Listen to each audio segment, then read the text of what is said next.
Malam itu, di ruang tamu rumah kontrakan kami, suamiku dan ibu mertuaku berbisik, menghitung berapa lama mereka harus menungguku mati perlahan. Mereka menyebut warisan nenekku. Mereka menyebut tanggal. Dan mereka menyebut satu kata yang membuat darahku membeku. Cerai. Aku berdiri di balik pintu, masih memegang map dari kantor notaris. Map yang berisi nama lengkapku sebagai satu-satunya pewaris sah. Mereka tidak tahu aku sudah pulang. Mereka tidak tahu aku mendengar semuanya. Dan mereka sama sekali tidak tahu bahwa nenekku sudah menulis satu syarat kecil di dalam surat wasiat itu. Satu syarat yang malam ini baru saja mereka langgar. Halo, sahabat kehidupan.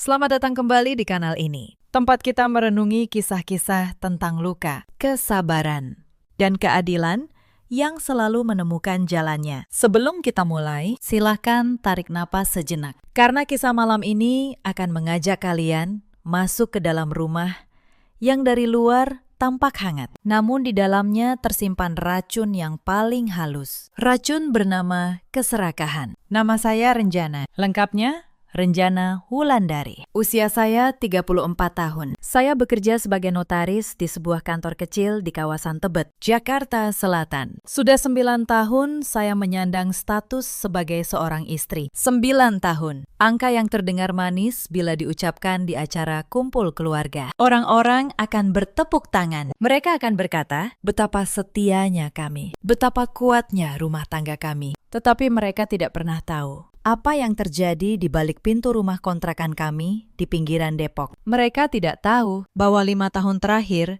adalah 5 tahun di mana saya belajar tersenyum sambil menahan tangis. Setiap pagi, ritual saya selalu sama. Pukul 4:30, alarm berbunyi. Saya bangun sebelum siapapun terbangun. Saya menuju dapur sempit kami, bukan untuk menyiapkan sarapan bersama suami yang mencintai saya, melainkan untuk memastikan satu hal, bubur ayam tanpa daun bawang dan teh tawar hangat kesukaan ibu mertua saya sudah tersaji di meja sebelum beliau membuka pintu kamar. Jika terlambat 1 menit saja, saya tahu apa yang menunggu. Bukan bentakan. Bu Marwati tidak pernah membentak. Beliau lebih pandai dari itu. Beliau hanya akan menatap saya dengan senyum tipis, lalu berkata pelan, "Tidak apa-apa, Nak." Mungkin memang begitu cara orang yang tidak punya ibu diajari sopan santun. Kalimat seperti itu jauh lebih menyakitkan daripada teriakan. Karena teriakan bisa kita lawan, tetapi sindiran halus yang dibungkus senyum, ia menyusup ke dalam dada, lalu tinggal di sana berhari-hari. Suami saya bernama Galang, pria yang 9 tahun lalu berlutut di hadapan saya, berjanji akan menjadi tameng dari dunia yang kejam. Galang yang dulu, sebab Galang yang sekarang sudah berbeda. Semuanya mulai berubah sejak bengkel motor milik keluarganya bangkrut. Saat itu, ekonomi kami goyah dan ibu mertua saya, Bu Marwati, dengan alasan menghemat, pindah masuk ke rumah kontrakan kami. Katanya hanya sementara. Itu 3 tahun yang lalu. Beliau tidak pernah pergi. Sejak hari beliau masuk, rumah mungil itu berubah menjadi medan perang dingin. Setiap keputusan harus melewati beliau. Mau masak apa, beliau yang menentukan. Berapa gaji saya, beliau yang menghitung. Bahkan, kapan saya boleh pulang ke rumah orang tua saya, beliau pula yang mengatur. Dan Galang, suami yang dulu berjanji melindungi saya, perlahan berubah menjadi anak kecil yang takut pada ibunya. Setiap kali saya mengadu, ia hanya menjawab dengan satu kalimat yang sama. Sabar, Ren. Ibu sudah tua, mengalah sedikit. Apa susahnya?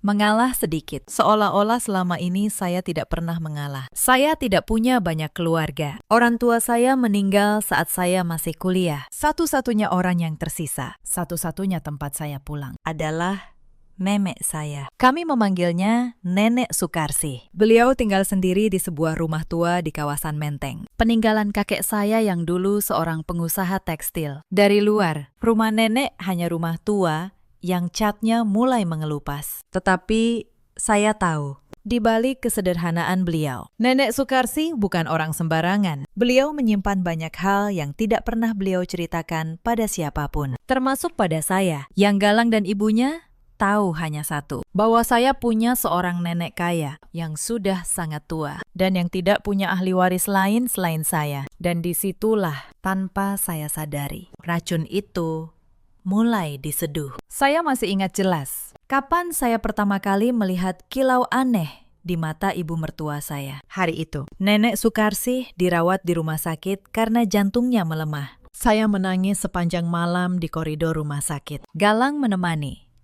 Bu Marwati pun datang. Tetapi beliau tidak datang untuk menenangkan saya. Saya mendengar beliau berbisik pada Galang di dekat lift, mengira saya tidak mendengar. Kalau nenek itu berpulang, semua jadi milik Renjana dan istrimu, Galang.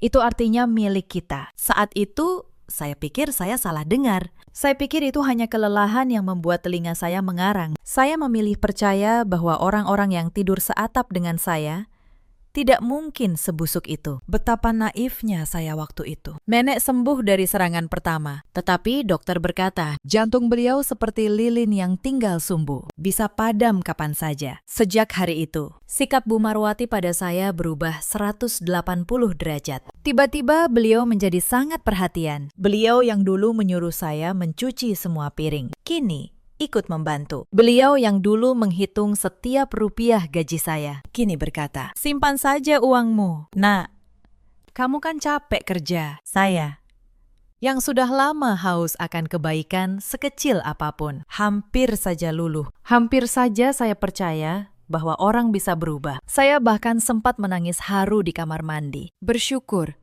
karena akhirnya ada kehangatan di rumah ini. Sekarang, mengingat hal itu, saya hanya bisa tersenyum getir karena kehangatan itu palsu. Itu bukan kasih sayang, itu investasi. Mereka sedang merawat seekor angsa yang sebentar lagi akan bertelur emas. 3 bulan kemudian, Nenek Sukarsih memanggil saya seorang diri ke rumahnya di Menteng. Beliau berpesan agar saya datang sendiri, tanpa Galang. Saat itu saya tidak mengerti mengapa. Kini saya paham, nenek jauh lebih tajam membaca manusia daripada saya. Sore itu, di ruang tamu rumah tuanya yang remang, nenek menggenggam tangan saya. Tangan beliau dingin dan rapuh. Beliau menatap saya lama sekali, lalu berkata, Renjana, cucuku, nenek tidak akan lama lagi, dan nenek tidak ingin pergi sebelum memastikan satu hal. Saya menggeleng. Air mata saya jatuh. Jangan bicara begitu, Nek. Beliau hanya tersenyum. Dengarkan, Nenek.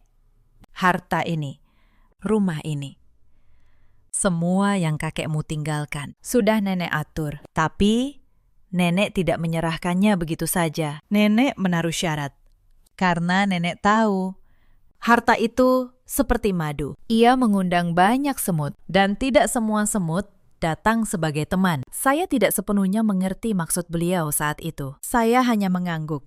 Nenek lalu memberi saya sebuah amplop coklat tertutup dan berpesan agar saya menyimpannya. Dan baru membukanya bila hati saya sudah cukup terluka untuk mengerti. Kalimat yang aneh. Tetapi saya menurut. Saya simpan amplop itu di dasar lemari saya, terlupakan. Selama berbulan-bulan. Lalu, hari yang nenek ramalkan pun tiba. Pada suatu pagi yang basah oleh gerimis, telepon dari rumah sakit membangunkan saya. Nenek Sukarsih telah berpulang dalam tidurnya dengan tenang. Dunia saya runtuh. Satu-satunya tempat saya pulang, kini tinggal nisan. Saya menangis berhari-hari. Tetapi di tengah duka cita itu, saya melihat sesuatu yang membuat dada saya dingin. Saya melihat ibu mertua saya. Beliau juga menangis di pemakaman. Tetapi di sela isak tangisnya, saya menangkap mata beliau bergerak gelisah, seolah sedang menghitung sesuatu. Menghitung rumah Menteng, menghitung tanah, menghitung tabungan yang ditinggalkan nenek. Bahkan di atas tanah kubur yang masih basah. Keserakahan itu sudah tidak bisa beliau sembunyikan. Seminggu setelah pemakaman, saya dipanggil ke kantor notaris yang dulu mengurus harta kakek. Karena saya sendiri seorang notaris, saya paham betul setiap kata dalam dokumen yang dibacakan. Dan apa yang saya dengar membuat saya hampir tidak bisa bernapas. Nenek Sukarsi meninggalkan saya warisan yang nilainya jauh di luar bayangan saya. Rumah di Menteng, sebuah ruko di kawasan bisnis, tanah seluas hampir 1 hektar di pinggiran kota, dan tabungan serta emas yang nilainya mencapai belasan miliar rupiah. Semua atas nama saya, Renjana Wulandari, pewaris tunggal. Saya pulang dengan map itu di pelukan, dengan hati yang remuk antara duka dan bingung. Saya tidak peduli pada uang itu. Saya hanya ingin nenek kembali. Tetapi saya tahu, begitu kabar ini sampai ke telinga mereka, hidup saya tidak akan pernah sama lagi. Dan saya benar, kabar tentang warisan itu menyebar di dalam rumah kontrakan kami secepat api di atas minyak. Saya tidak pernah menceritakan jumlahnya, tetapi entah dari mana, Galang dan ibunya seperti sudah tahu segalanya. Malam pertama setelah pembacaan waris, suasana di rumah berubah. Bu Marwati memasak rendang, padahal beliau tidak pernah memasak untuk saya selama bertahun-tahun. Galang membelikan saya teh kotak kesukaan saya, sesuatu yang sudah lama tidak ia lakukan. Mereka tersenyum, mereka memuji, mereka memanggil saya Nak dengan nada yang terdengar lembut. Dulu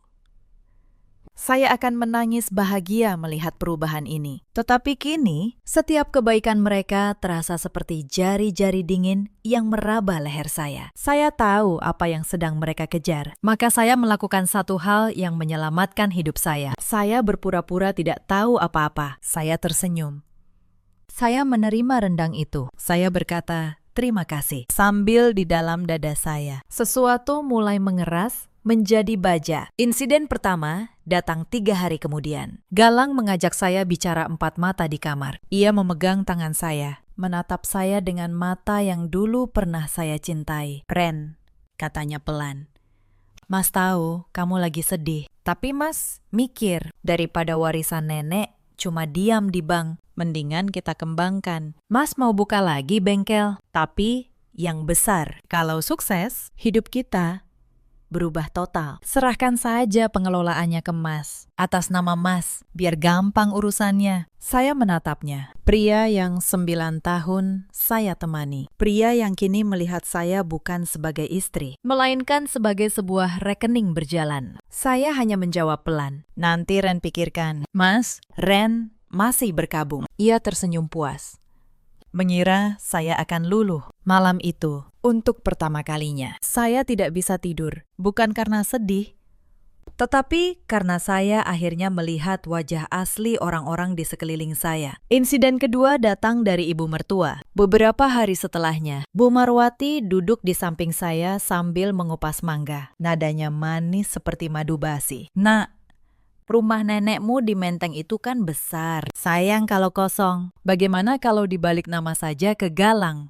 Biar ada yang ngurus. Ibu dengar kalau rumah atas nama suami, pajaknya lebih ringan. Ibu kan cuma mikirin kebaikan kalian, pajak lebih ringan. Saya seorang notaris. Saya tahu persis bahwa kalimat itu omong kosong. Tetapi saya hanya menunduk dan berkata, iya, Bu, nanti Renjana urus. Sejak malam itu, saya mengambil keputusan. Jika mereka ingin bermain, saya akan bermain. Tetapi, saya akan bermain dengan aturan yang mereka tidak tahu sedang berlaku. Keesokan paginya, dalam perjalanan ke kantor, saya berhenti di sebuah toko ponsel. Saya membeli satu aplikasi perekam suara yang bisa berjalan diam-diam di latar belakang, tanpa lampu, tanpa suara. Sejak hari itu, setiap kali Galang atau ibunya mulai bicara tentang warisan, jemari saya akan diam-diam menyentuh saku dan menekan satu tombol, merekam. Mereka bicara dengan bebas, karena mereka mengira mereka berhadapan dengan menantu yang bodoh dan patah hati. Mereka tidak tahu, setiap kata mereka sedang menggali kubur mereka sendiri. Insiden ketiga adalah yang paling membuat saya muak. Suatu malam, Bu Marwati tiba-tiba mengeluh dadanya sakit. Beliau memegang dada, terbatuk, dan berkata dengan suara lemah bahwa beliau merasa ajalnya dekat seperti nenek. Galang panik. Lalu, di tengah drama itu, beliau menggenggam tangan saya dan berbisik, Nak, sebelum ibu pergi, ibu cuma ingin tenang. Ibu ingin lihat rumah menteng itu sudah aman di tangan Galang. Tolong. Nah, itu permintaan terakhir orang tua. Permintaan terakhir. Sungguh murah sekali mereka menggunakan kematian sebagai alat. Esok paginya, sakit jantung Bu Marwati, ajaib, sembuh total. Beliau sarapan dengan lahap, bahkan menambah nasi. Saya menyaksikan semua itu dalam diam. Dan diam-diam. Ponsel di saku saya merekam erangan palsu itu dari awal sampai akhir. Insiden keempat membawa pemain baru, adik ipar saya, Sari.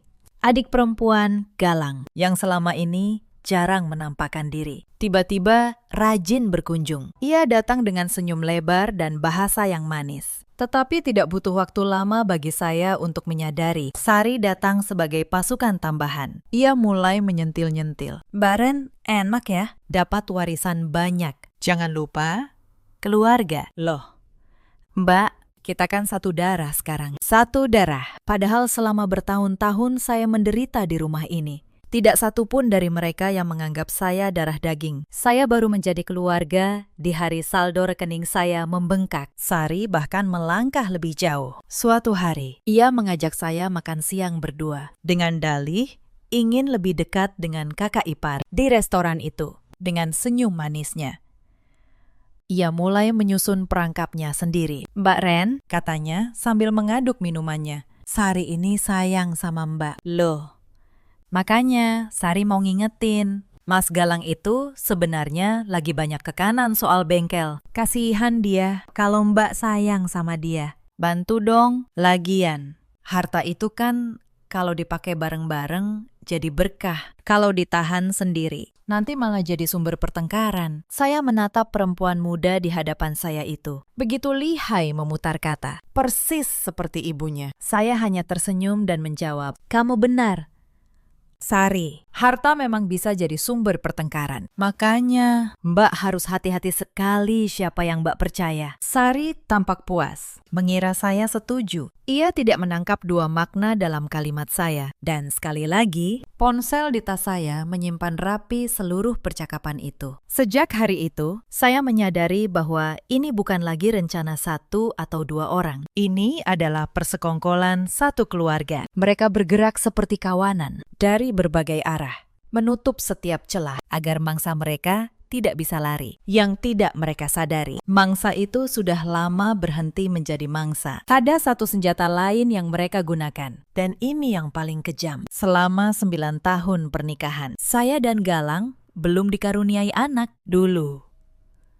Ini adalah luka yang kami tanggung bersama dalam diam. Tetapi kini, Bu Marwati mengubah luka itu menjadi pisau. Suatu malam, di meja makan, di hadapan Galang dan Sari, beliau berkata dengan nada prihatin yang dibuat-buat, Renjana, kamu ini sudah 9 tahun tidak memberi keturunan. Untung Galang masih mau bertahan. Coba pikir, perempuan tanpa anak, tanpa kelebihan apa-apa. Siapa lagi yang mau? Makanya, nak, kamu harus tahu diri. Berbaktilah pada keluarga yang masih mau menerimamu. Serahkan apa yang kamu punya. Anggap itu cara kamu menebus kekuranganmu. Kalimat itu dirancang untuk menghancurkan saya dari dalam. Untuk membuat saya merasa begitu tidak berharga. Sehingga saya akan dengan rela menyerahkan apapun. Hanya untuk merasa diterima. Dulu, kalimat seperti ini akan membuat saya menangis semalaman, meragukan harga diri saya sendiri. Tetapi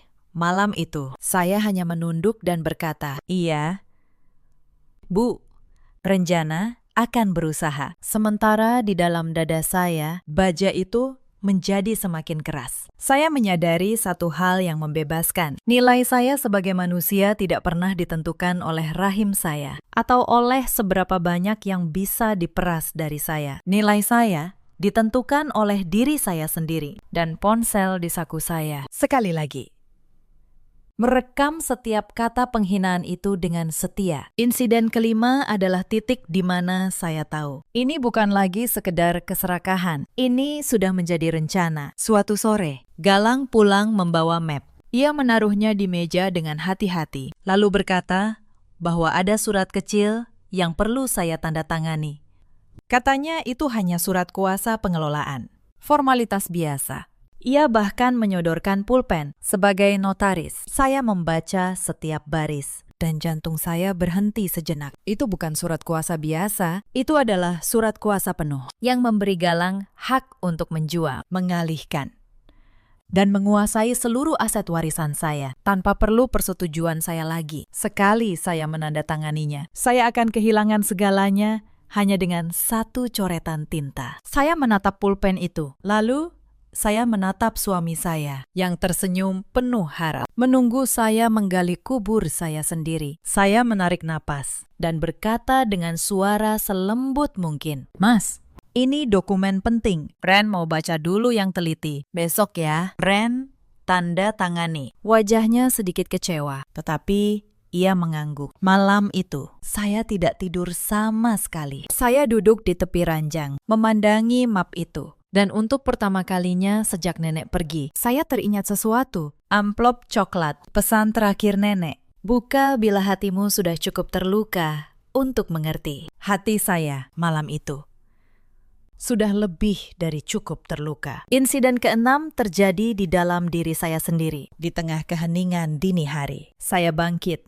Saya menggeledah dasar lemari tua saya. Dan di sana, terselip di antara lipatan kain, amplop coklat itu masih menunggu. Tangan saya gemetar saat membukanya. Di dalamnya ada surat tulisan tangan nenek dan satu salinan dokumen resmi berstempel notaris. Saya membaca surat nenek terlebih dahulu. Air mata saya jatuh membasahi kertas. "Renjana sayang, jika kau membuka surat ini, berarti nenek sudah tiada. Dan berarti seseorang di dekatmu sudah menunjukkan wajah aslinya." Nenek menulis ini bukan karena nenek pintar meramal, tetapi karena nenek sudah terlalu lama hidup dan sudah terlalu sering melihat bagaimana harta mengubah manusia menjadi serigala. Nenek tahu kau menikahi seorang pria yang ibunya menjadikanmu pembantu. Nenek diam karena kau harus belajar sendiri. Tapi nenek tidak akan membiarkan warisan kakekmu jatuh ke tangan orang-orang yang menghinamu. Maka nenek menaruh satu syarat. Bacalah dokumen di baliknya. Dan ingat, nak, kesabaranmu bukan kelemahan. Kesabaran adalah cara orang kuat menunggu waktu yang tepat. Saya membalik dokumen kedua. Dan saat saya membaca isinya, untuk pertama kalinya dalam berbulan-bulan, saya tersenyum. Bukan senyum getir, tetapi senyum seorang perempuan yang baru saja menemukan kembali pijakannya. Ternyata, Nenek Sukarsih jauh lebih cerdik daripada seluruh rencana busuk mereka digabungkan menjadi satu. Tetapi malam itu, mereka belum tahu apa-apa. Mereka masih mengira saya hanya seekor angsa yang menunggu untuk disembelih. Insiden ketujuh adalah ujian terberat untuk kesabaran saya. Esok harinya, saya menemui Galang dan berkata bahwa saya butuh waktu 1 minggu lagi untuk menyiapkan dokumen. Saya berpura-pura sibuk, berpura-pura masih ragu, berpura-pura sedikit demi sedikit luluh. Selama 1 minggu itu, saya menjalani peran terbaik dalam hidup saya. Saya tetap menyajikan bubur ayam setiap pagi. Saya tetap menunduk saat disindir. Saya tetap memanggil mereka dengan hormat. Tetapi, di belakang layar, saya bergerak. Saya menemui Pak Hendra, notaris senior yang dulu menangani harta nenek dan yang saya percaya seperti ayah saya sendiri. Saya tunjukkan surat wasiat. Saya tunjukkan rekaman-rekaman suara di ponsel saya. Dan saya tunjukkan surat kuasa palsu yang disodorkan Galang. Pak Hendra mendengarkan dalam diam, lalu menatap saya dengan mata berkaca. "Renjana," katanya, "nenekmu sudah menyiapkan perisai untukmu. Sekarang, tugas kita hanya satu, membiarkan mereka mengayunkan pedang mereka sendiri di depan saksi yang tepat." Insiden ke-8 adalah saat saya menyusun jebakan itu bersama Pak Hendra. Saya merancang sebuah pertemuan keluarga. Saya akan mengatakan kepada Galang dan ibunya bahwa saya sudah siap menyerahkan segalanya dan ingin menandatanganinya secara resmi di hadapan notaris agar sah dan kuat secara hukum. Tentu saja mereka girang. Mereka tidak tahu notaris yang akan hadir adalah Pak Hendra. Mereka tidak tahu Ruangan itu akan penuh dengan kebenaran yang sudah saya kumpulkan selama berbulan-bulan. Malam sebelum pertemuan, saya berdiri di depan cermin. Saya menatap perempuan di dalam pantulan itu. Perempuan yang selama bertahun-tahun diinjak, disindir, dijadikan pembantu di rumahnya sendiri. Saya berbisik pelan pada bayangan saya. Besok, semua ini berakhir. Tetapi malam itu, ada satu hal kecil yang membuat dada saya kembali tercekat. Saat saya hendak tidur, saya tak sengaja mendengar Galang dan ibunya berbisik lagi di ruang tamu. Mereka mengira saya sudah terlelap. Dan kali ini, kalimat yang saya dengar jauh lebih dingin dari sebelumnya. Setelah surat itu ditandatangani, besok, bisik Bu Marwati, tidak ada lagi alasan menahannya di sini. Ceraikan dia. Galang, cari yang muda, perempuan macam dia, tanpa harta. Tidak ada harganya lagi. Dan Galang, suami saya, hanya menjawab pelan. Iya, Bu. Dua kata yang menutup 9 tahun. Saya berdiri di balik dinding, dengan ponsel di tangan. Lampu layar sengaja saya matikan, dan tombol rekam menyala. Air mata saya jatuh tanpa suara. Tetapi untuk pertama kalinya, air mata itu tidak terasa seperti kekalahan. Air mata itu terasa seperti tinta terakhir yang melengkapi sebuah surat dakwaan. Besok, mereka akan datang untuk menyembelih angsa. Mereka tidak tahu, angsa itu sudah lama berubah menjadi sesuatu yang lain. Pagi pertemuan itu, saya bangun lebih awal dari biasanya. Untuk terakhir kalinya, saya menyiapkan bubur ayam dan teh tawar. Saya menatanya di meja dengan rapi, seperti yang sudah saya lakukan ribuan pagi. Bedanya, pagi ini, tangan saya tidak gemetar. Hati saya tenang, seperti permukaan danau sebelum badai. Bu Marwati keluar dari kamar. Beliau melihat sarapan itu, lalu melihat saya, dan tersenyum dengan senyum yang paling manis yang pernah beliau berikan. Anak baik, katanya. Sudah ibu bilang, kamu cuma butuh diarahkan. Saya membalas senyum itu. Iya, Bu. Renjana sudah siap mengikuti yang terbaik untuk keluarga. Galang menghampiri, mencium kening saya. Sebuah ciuman yang dulu pernah berarti dunia, kini hanya terasa seperti sentuhan ular. Mas bangga sama kamu, Ren, bisiknya. Saya hanya mengangguk. Di dalam tas saya, ponsel dengan semua rekaman itu terjaga, dan satu salinan surat wasiat nenek terlipat rapi, menunggu waktunya. Insiden ke-9 terjadi sepanjang perjalanan menuju kantor notaris. Di dalam mobil, mereka bertiga, Galang, Bu Marwati, dan Sari, tidak bisa menyembunyikan kegembiraan mereka. Mereka berbicara tentang masa depan, seolah saya tidak ada di sana. Sari berkata ingin membeli mobil baru. Bu Marwati berkata ingin merenovasi rumah menteng menjadi miliknya. Galang tertawa, berkata, bengkelnya akan menjadi yang terbesar di kota. Mereka membagi-bagi harta yang bukan milik mereka, di depan pemiliknya yang sah, tanpa sedikit pun rasa malu. Saya duduk diam di kursi, memandang keluar jendela, sambil membiarkan ponsel di pangkuan saya merekam setiap rencana mereka. Saya tidak marah lagi. Saya hanya merasa, untuk terakhir kalinya, saya melihat betapa dalamnya jurang keserakahan manusia. Insiden ke-10 adalah saat kami tiba. Mereka mengira kami menuju kantor notaris langganan Galang, seorang notaris muda yang bisa mereka atur. Tetapi, saya sudah mengubah lokasinya pada menit terakhir. Dengan alasan kantor itu sedang direnovasi, saya mengarahkan mereka ke kantor lain, kantor Pak Hendra. Saat mobil berhenti di depan gedung tua berwibawa itu, saya melihat sekilas keraguan di wajah Bu Marwati. Tetapi keserakahan selalu lebih kuat daripada kewaspadaan. Mereka turun. Mereka masuk. Mereka duduk di ruang pertemuan yang sudah saya siapkan. Mereka tidak tahu. Mereka baru saja melangkah masuk ke dalam ruangan yang akan menjadi panggung kejatuhan mereka sendiri. Dan saat pintu ruangan itu tertutup di belakang kami, saya tahu. Masa-masa saya menunduk telah berakhir. Ruang pertemuan itu sederhana, sebuah meja kayu panjang, beberapa kursi, dan rak penuh buku hukum di belakangnya. Pak Hendra duduk di ujung meja, mengenakan kacamata, dengan tumpukan dokumen di hadapannya. Wajahnya tenang dan berwibawa. Galang, Bu Marwati, dan Sari duduk berjajar di satu sisi. Saya duduk di sisi yang lain, sendirian. Tetapi untuk pertama kalinya, saya tidak merasa sendiri. Baik, kata Pak Hendra membuka. Hari ini kita berkumpul atas permintaan Ibu Renjana untuk mengurus pengalihan aset warisan almarhumah Ibu Sukarsih. Sebelum kita mulai, izinkan saya membacakan beberapa hal penting. Bu Marwati tersenyum lebar. Sudah tidak sabar. Langsung saja. Pakistan, mana yang harus ditandatangani? Renjana, biar cepat. Saya menatap beliau. Lalu saya berkata pelan, dengan suara yang akhirnya tidak lagi saya buat-buat melembut. Sabar, Bu. Sebentar lagi, Ibu akan mendapatkan semua yang Ibu pantas dapatkan. Ada sesuatu dalam nada suara saya yang membuat senyum beliau sedikit pudar. Tetapi beliau belum mengerti. Belum.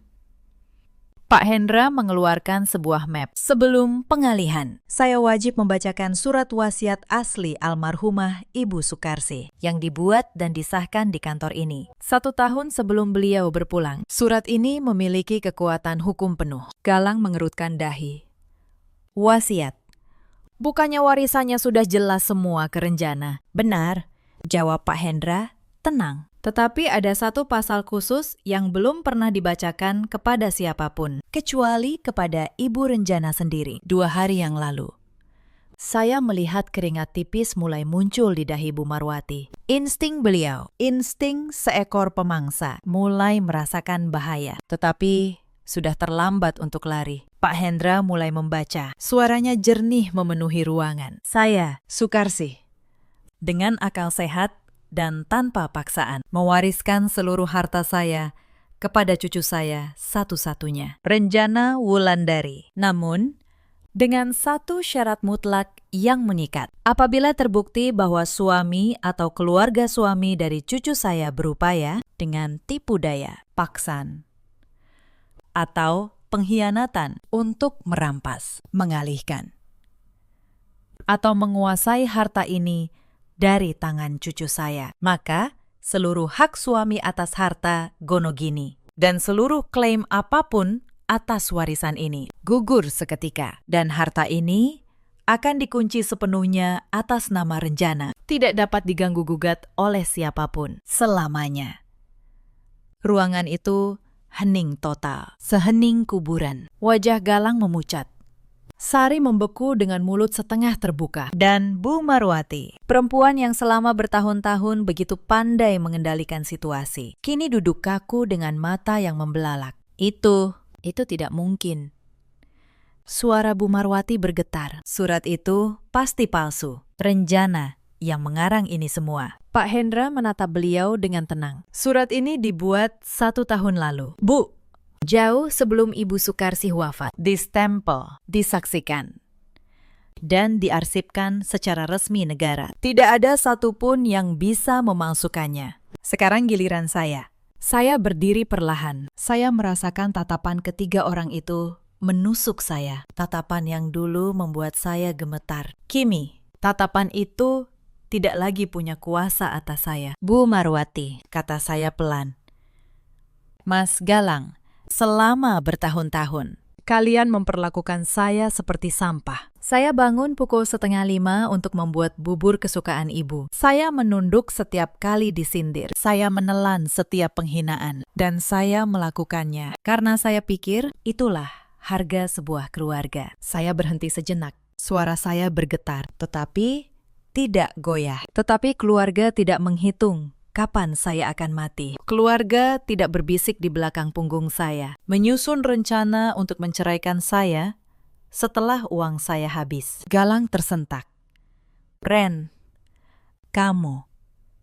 Dari mana kamu? Saya mengeluarkan ponsel saya. Saya meletakkannya di atas meja. Dan saya menekan satu tombol. Ruangan itu dipenuhi suara mereka sendiri. Suara Bu Marwati yang berkata, ceraikan dia. Galang, cari yang muda.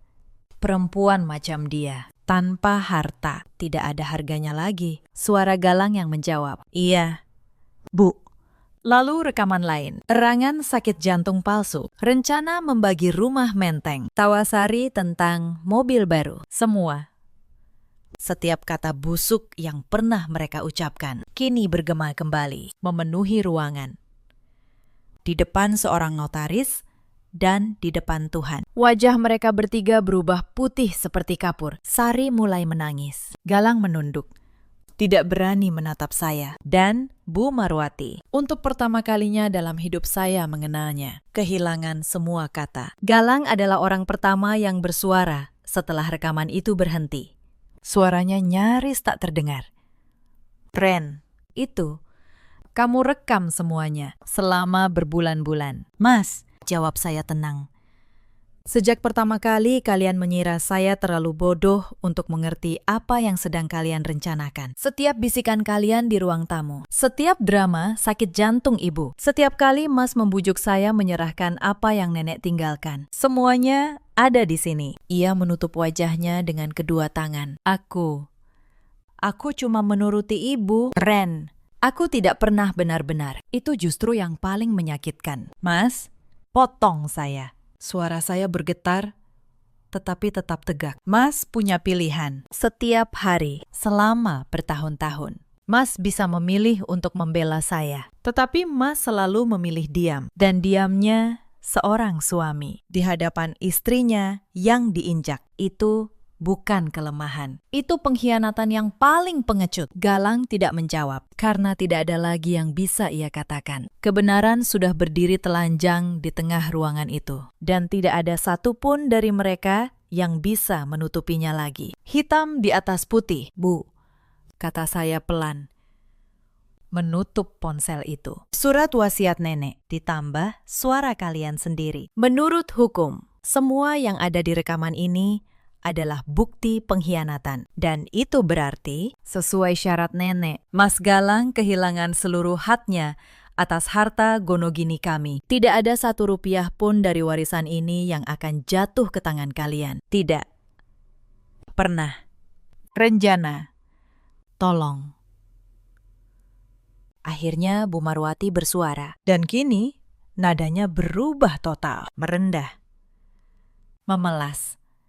Ibu hilaf. Nak, ibu salah. Kita ini keluarga. Maafkan ibu. Jangan buang ibu. Keluarga, kata itu dari mulut beliau. Terdengar seperti lelucon yang paling pahit. Saya menatap perempuan yang dulu berkata, saya tidak punya ibu yang mengajari sopan santun. Perempuan yang menjadikan rumah saya neraka. Dan saya merasakan sesuatu yang aneh. Bukan dendam, hanya rasa lelah yang teramat dalam. Dan kelegaan yang perlahan menghangat. Bu, kata saya tidak akan membalas kalian dengan kebencian. Karena nenek mengajari saya, orang kuat tidak perlu membalas. Mereka hanya perlu berhenti membiarkan dirinya diinjak. Hari ini, saya berhenti.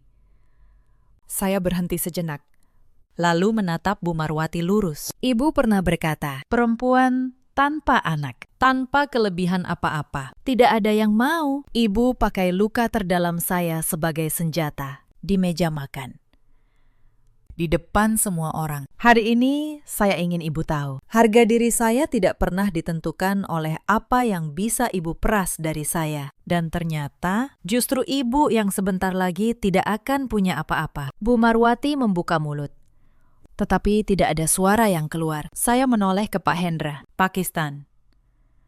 Saya minta surat gugatan cerai disiapkan. Dan saya minta seluruh aset warisan dikunci sepenuhnya atas nama saya, sesuai wasiat nenek. Pak Hendra mengangguk. Sudah saya siapkan. Renjana, tinggal tanda tangan kamu. Saya mengambil pulpen. Pulpen yang sama jenisnya dengan yang dulu disodorkan Galang untuk menjebak saya. Tetapi kali ini saya yang memegangnya. Dan saya menandatangani. Bukan kekalahan saya, melainkan kebebasan saya. Galang mengangkat wajahnya. Matanya basah. Ren, 9 tahun. Ren, apa tidak ada sisa apapun? Saya menatapnya untuk terakhir kalinya. Ada. Mas, ada sisa. 9 tahun mengajari saya bahwa cinta yang harus dibayar dengan harga diri bukanlah cinta. Itu perbudakan. Dan saya, mulai hari ini, sudah merdeka. Saya berdiri, mengambil tas saya. dan berjalan menuju pintu. Di belakang saya mendengar isak tangis Sari dan suara Bu Marwati yang memanggil-manggil nama saya. Tetapi saya tidak menoleh. Saya membuka pintu dan saya melangkah keluar, menuju cahaya matahari di luar gedung itu. Untuk pertama kalinya dalam 5 tahun, udara terasa ringan di dada saya. Proses perceraian itu tidak berlangsung lama. Dengan rekaman, surat wasiat, dan surat kuasa palsu yang sempat disodorkan Galang. Posisi hukum saya kokoh seperti karang. Pengacara Galang, yang awalnya datang dengan sikap angkuh, perlahan menundukkan kepalanya setelah membaca berkas-berkas itu. Tidak ada celah, tidak ada ruang tawar-menawar. Di ruang sidang, saya melihat Galang untuk salah satu kali terakhir. Pria yang dulu berjanji menjadi tameng saya, kini duduk dengan bahu yang merosot, wajah yang lelah, dan tatapan yang tidak berani bertemu mata saya. Bu Marwati tidak hadir. Beliau terlalu malu untuk menampakkan diri. Hakim mengetuk palu. Pernikahan 9 tahun itu resmi berakhir. Saya keluar dari gedung pengadilan tanpa air mata. Bukan karena saya tidak punya perasaan, tetapi karena air mata saya sudah habis. Saya tangiskan bertahun-tahun yang lalu di dapur sempit itu, sendirian. Sebelum subuh. Hari-hari pertama setelah bebas terasa aneh. Saya tinggal sementara di sebuah apartemen kecil yang saya sewa, sambil rumah menteng peninggalan nenek direnovasi. Untuk pertama kalinya dalam bertahun-tahun, saya bangun bukan karena alarm pukul 4:30. Saya bangun karena cahaya matahari yang masuk lewat jendela. Tidak ada lagi bubur ayam yang harus disiapkan. Tidak ada lagi sindiran yang menunggu di meja makan. Hanya keheningan. Keheningan yang untuk pertama kalinya terasa damai, bukan mencekam. Saya mulai membenahi hidup saya perlahan. Rumah tua nenek di Menteng yang dulu catnya mengelupas, saya renovasi dengan hati-hati, mempertahankan setiap sudut yang menyimpan kenangan beliau. Saya pindahkan kantor notaris kecil saya ke salah satu ruangan di rumah itu, agar saya bisa bekerja sambil ditemani aroma masa lalu yang hangat. Ruko peninggalan nenek saya sewakan, dan hasilnya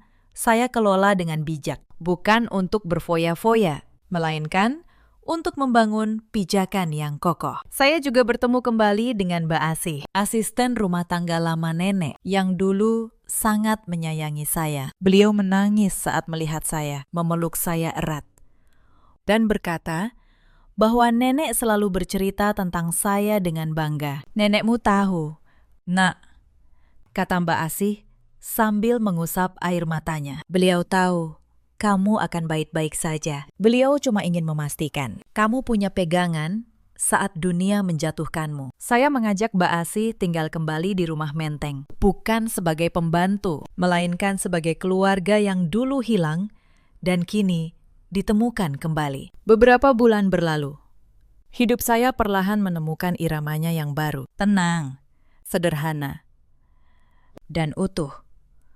Saya tidak lagi mengukur harga diri saya dari seberapa baik saya melayani orang lain. Saya belajar bahwa menjadi baik bukan berarti membiarkan diri diinjak. Dan saya belajar bahwa kesabaran sejati bukanlah diam selamanya, melainkan tahu kapan harus berhenti diam. Lalu, suatu sore, kabar tentang mereka sampai ke telinga saya. Bukan saya yang mencari, seorang teman lama yang tidak sengaja bertemu Sari di pasar, yang menceritakannya pada saya. Bengkel besar yang dulu diimpikan Galang, yang seharusnya dibangun dengan uang warisan saya, tidak pernah terwujud. Tanpa modal itu, ia mencoba berutang ke sana-sini, tetapi tanpa kemampuan mengelola. Utang itu justru menumpuk. Bengkel kecilnya yang lama akhirnya gulung tikar, tertelan oleh bunga utang yang tidak bisa ia bayar. Galang kini tinggal di sebuah kamar kos sempit di pinggiran kota, bekerja serabutan dari satu tempat ke tempat lain. Dan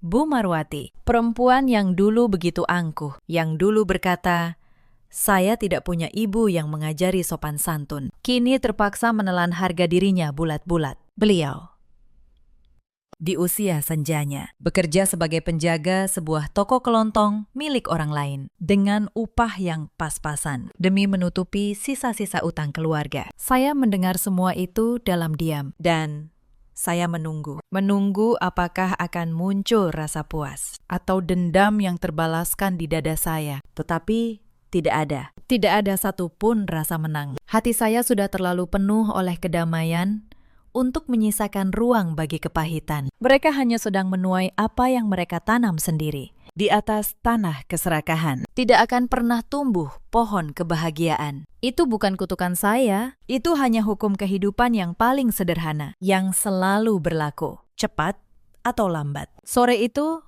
saya duduk di teras rumah menteng yang sudah saya benahi. Di tangan saya, secangkir teh tawar hangat. Bukan untuk siapapun. Kali ini, untuk diri saya sendiri, saya meraba kalung perak kecil di leher saya. Satu-satunya benda peninggalan nenek yang selalu saya kenakan. Dan saya akhirnya benar-benar memahami arti pesan terakhir beliau. Warisan ini, kata nenek dalam suratnya, bukanlah sekedar deretan angka di buku tabungan. Bukan tentang sertifikat rumah atau nilai tanah atau emas yang berkilau. Semua materi itu hanyalah sarana. Warisan yang sesungguhnya beliau tinggalkan adalah sebuah kebebasan. Sebuah sayap yang tak terlihat, yang membuat saya memiliki hak penuh untuk menentukan arah langkah saya sendiri, tanpa harus menunduk. Tanpa harus bergantung pada belas kasihan siapapun yang menghina saya. Suatu hari, di penghujung musim hujan, ada ketukan di pintu pagar rumah menteng. Mbak Asih masuk dengan wajah ragu, lalu berkata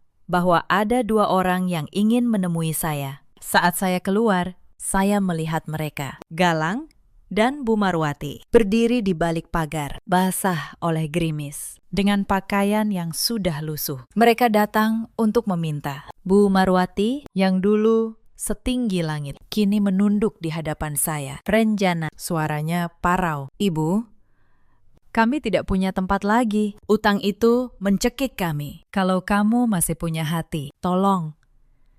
Nak, kita pernah jadi keluarga. Saya menatap mereka berdua dalam diam. Dulu, sebelum semua ini, saya mungkin akan langsung membuka pagar, mempersilahkan masuk, menangis bersama mereka. Karena dulu, saya mengira kebaikan berarti menyerahkan segalanya, bahkan kepada orang yang menyakiti saya. Tetapi saya sudah berbeda sekarang. Saya membuka dompet saya. Saya berikan sejumlah uang kepada Mbak Asih dan meminta beliau menyerahkannya. Ini untuk makan kalian beberapa hari dan untuk ongkos pulang. Kata saya, tenang. Saya memberikannya bukan karena kalian keluarga, tetapi karena saya tidak ingin menjadi serupa dengan kalian. Saya memberi karena saya mampu memberi tanpa kehilangan harga diri saya. Lalu, saya menatap Galang. Tetapi pintu rumah ini tidak akan pernah terbuka untuk kalian lagi. Bukan karena saya membenci kalian, tetapi karena saya akhirnya belajar mencintai diri saya sendiri. Pulanglah dan jangan kembali. Bu Marwati menangis. Galang hanya menunduk, menerima uang itu dengan tangan gemetar, lalu berbalik pergi tanpa sepatah kata pun. Saya menutup pintu, dan saya tidak merasa bersalah sedikit pun. Karena memberi maaf tidak berarti membuka kembali pintu bagi mereka yang dulu menjadikan rumah kita sebagai neraka. Saya kembali ke teras. Teh tawar saya sudah mendingin, tetapi saya tidak peduli. Saya memandang langit Jakarta yang mulai cerah setelah hujan. Dan untuk pertama kalinya, saya merasa benar-benar utuh. 5 tahun saya hidup sebagai bayangan di rumah saya sendiri. 5 tahun saya mengira kesabaran berarti membiarkan diri dihancurkan perlahan. Tetapi nenek mengajari saya, lewat 1 surat dan 1 syarat kecil, bahwa kesabaran yang benar adalah kekuatan yang menunggu waktunya. Dan keadilan, betapapun lambatnya ia berjalan, pada akhirnya selalu menemukan jalannya pulang. Cerita ini mengajarkan kita banyak hal, bahwa keserakahan, sehalus apapun ia dibungkus senyuman, pada akhirnya akan menelan tuannya sendiri, bahwa kebaikan tidak pernah berarti kelemahan, dan bahwa harga diri, sekali kita memutuskan untuk menjaganya, tidak akan pernah bisa diinjak oleh siapapun lagi. Jangan pernah hanya demi disebut keluarga. Kita rela menyerahkan kehormatan kita untuk diinjak-injak. Dan jangan pernah pula kita meremehkan kesabaran seseorang, karena di balik diam yang panjang, seringkali tersimpan kekuatan yang sedang menunggu fajarnya. Di luar sana, ada banyak perempuan yang mungkin sedang berada di posisi saya dulu. Bangun sebelum subuh, melayani tanpa pernah dihargai, menelan setiap penghinaan demi sebuah kata bernama keluarga. Kepada kalian, saya ingin berkata, kesabaran kalian bukanlah kelemahan, tetapi jangan biarkan kesabaran itu menjadi rantai yang mengikat kalian selamanya. Kalian berhak menentukan kapan harus berhenti diam. Ada juga banyak suami di luar sana, seperti Galang, yang lebih memilih tunduk pada keserakahan daripada melindungi orang yang berjanji ia cintai. Dan ada pula para ibu mertua yang karena takut kehilangan kendali atas anaknya, justru menghancurkan kebahagiaan rumah tangga itu dengan tangannya sendiri. Galang dan ibunya kini hidup dalam kekurangan yang mereka ciptakan sendiri. Dan saya, perempuan yang dulu mereka kira hanya seekor angsa untuk disembelih, kini berdiri di atas kaki saya sendiri, bebas, mandiri, dan utuh. Dalam hidup, kita semua punya pilihan. Pilihan untuk terus bertahan dalam luka, atau pilihan untuk akhirnya melepaskan dan terbang. Saya memilih untuk terbang. Bagaimana dengan kalian? Pernahkah kalian berada di posisi yang sama? Ceritakan kisah kalian di kolom komentar. Mari kita saling menguatkan. Terima kasih sudah menemani sampai akhir, dan sampai jumpa di kisah berikutnya. Hailer jangan ditempel ke engine tas. Voice, một giọng nữ Indonesia trưởng thành. Register saya. Gợi ý. Engine speed equals 1. Zero pitch equals 0. Language equals Indonesian. Nếu engine hỗ trợ global emotion. B1 to B3 calm steady. B4 tense leo thang. B5 tegas dingin. B6 hangat xét thủ công. Body không nhúng tác. Paste below. Malam itu, suami saya melempar selembar surat pengunduran diri ke atas meja makan sambil tertawa. Ia menertawakan pekerjaan saya. Katanya, seorang istri dari calon direktur tidak pantas bekerja di kantor yang menurutnya kelas kampung. Malam itu juga, saya dipaksa berhenti bekerja. Saya dijadikan pembantu tanpa upah di rumah mertua saya sendiri. Mereka semua tersenyum puas saat melihat saya menandatangani surat itu tanpa melawan. Mereka pikir saya sudah kalah. Mereka pikir hidup saya kini sepenuhnya ada di tangan mereka. Jadi saya memilih diam. Saya biarkan mereka percaya pada kemenangan mereka. Sampai keesokan paginya, saat suami saya melangkah masuk ke kantor dengan dada membusung, siap menikmati jabatan barunya. Wajahnya mendadak pucat, seluruh tubuhnya gemetar. Karena perempuan yang semalam ia hina, dan ia paksa menjadi pembantu. Pagi itu sudah duduk di kursi paling tinggi di perusahaan tempatnya bekerja. Dan di tangan saya, sudah ada satu map yang akan meruntuhkan seluruh kesombongannya. Halo, sahabat. Selamat datang kembali di kanal ini. Sebelum kita mulai, tulis dulu di kolom komentar. Kamu menonton dari kota mana? Semoga yang sudah menekan tombol suka dan berlangganan selalu diberi kesehatan dan kelancaran rezeki. Kisah malam ini tentang seorang perempuan yang dianggap tidak ada nilainya. Sampai dunia berbalik dalam satu pagi. Mari kita mulai. Nama saya Larasati. Orang memanggil saya Laras. Usia saya 34 tahun. Saya bekerja sebagai auditor keuangan senior di sebuah perusahaan distribusi di kawasan Sudirman. Sudah 11 tahun saya menekuni angka, laporan, dan jejak transaksi. Saya bukan perempuan yang mudah goyah. Setidaknya, itu yang dulu saya percaya tentang diri saya sendiri. Saya menikah dengan Nando 8 tahun lalu. Waktu itu, ia masih seorang staf biasa. Gajinya kecil, mimpinya besar. Saya yang menemaninya dari titik paling bawah. Saya yang membayar cicilan rumah kontrakan kami di Bekasi Tengah saat ia belum punya apa-apa. Saya yang menyiapkan map lamaran. Melatihnya bicara di depan cermin, menahan tangannya saat ia gemetar sebelum wawancara. Dulu, ia menggenggam tangan saya dan berkata, "Tanpa kamu, saya bukan siapa-siapa." Saya percaya pada kalimat itu. Saya menyimpannya seperti menyimpan harta. Tapi ada satu hal yang tidak pernah saya duga tentang pernikahan, bahwa yang paling menyakitkan bukanlah kemiskinan, bukan pula kesulitan hidup, melainkan saat orang yang dulu menggenggam tanganmu di titik terendah, tiba-tiba merasa dirinya terlalu tinggi untuk berdiri di sampingmu. Itulah yang terjadi pada saya. Perubahan itu datang perlahan. Lalu tiba-tiba, tahun lalu, Nando dipromosikan menjadi kepala bagian di perusahaannya. Sebuah perusahaan logistik yang cukup besar di kawasan Kuningan. Sejak hari itu, ada sesuatu dalam dirinya yang berubah. Cara ia bicara berubah. Cara ia menatap saya berubah. Cara ia menyebut pekerjaan saya pun berubah. Dulu, ia bangga punya istri yang mandiri. Sekarang, ia mulai menyebut kantor saya dengan nada merendahkan. Cuma kantor distribusi kecil, katanya. Suatu malam, ngapain capek-capek? Gajinya juga tidak seberapa. Saya hanya tersenyum waktu itu. Saya pikir itu hanya lelah biasa. Saya salah. Tanda-tanda lain mulai bermunculan. Satu persatu. Suatu malam, kami diundang ke acara perusahaannya. Saya mengenakan gaun terbaik yang saya punya. Tapi di depan rekan-rekannya, Nando memperkenalkan saya dengan canggung. Ini istri saya, katanya. Iya, ya, ibu rumah tangga. Padahal saat itu saya masih bekerja, saat saya mencoba meralat.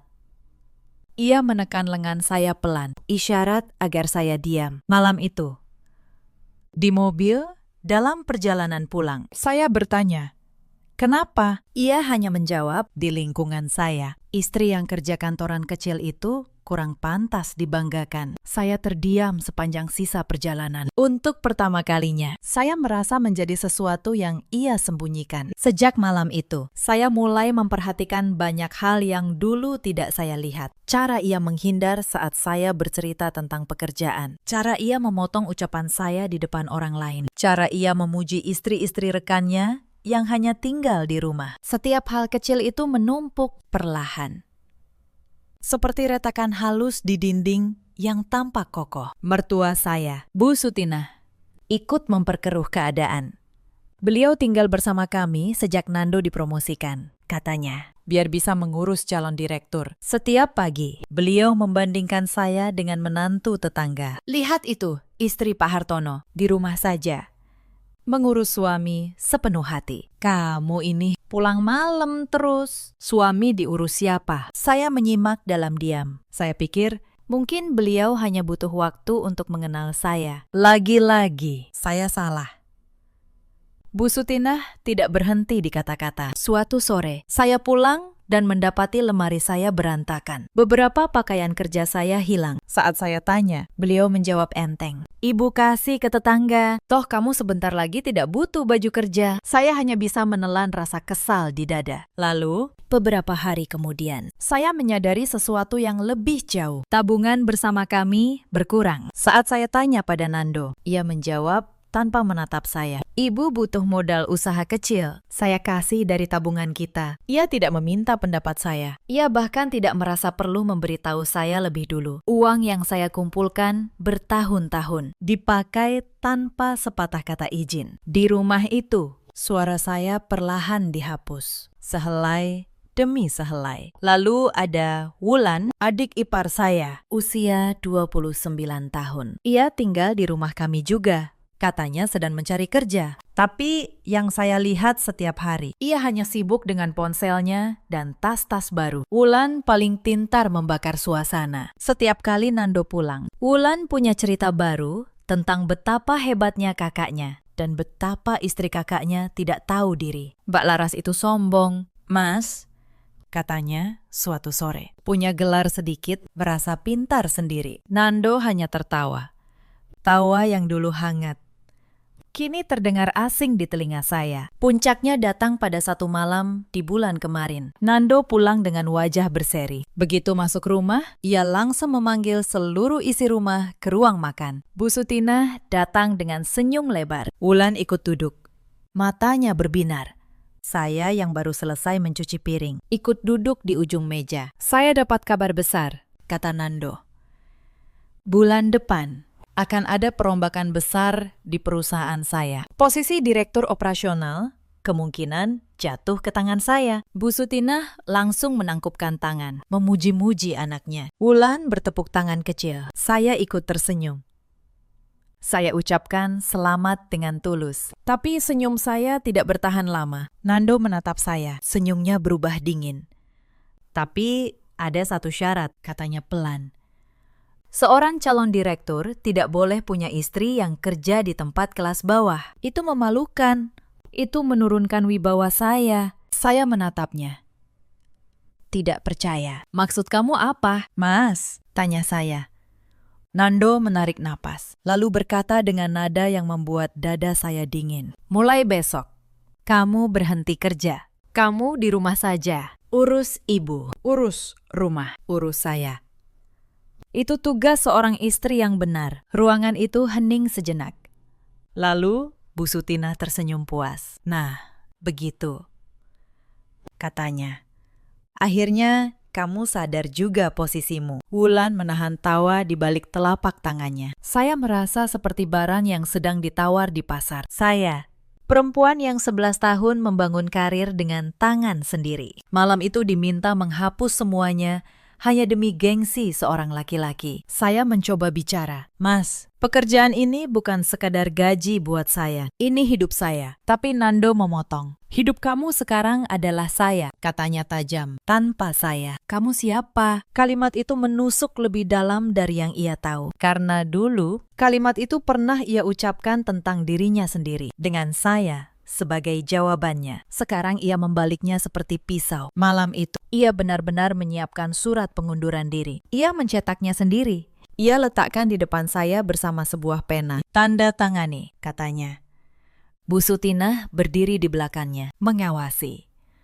Wulan merekam diam-diam dengan ponselnya. Entah untuk apa. Saya menatap surat itu lama sekali. Saya tahu, jika saya melawan malam itu, rumah ini akan jadi neraka. Tapi bukan karena takut saya menandatanganinya, melainkan karena saat itu, sebuah pikiran lain mulai tumbuh di kepala saya. Sebuah pikiran yang belum mereka sadari. Saya ambil pena itu. Saya tanda tangani surat itu dengan tenang. Mereka pikir mereka menang. Mereka tersenyum. Saling pandang. Puas.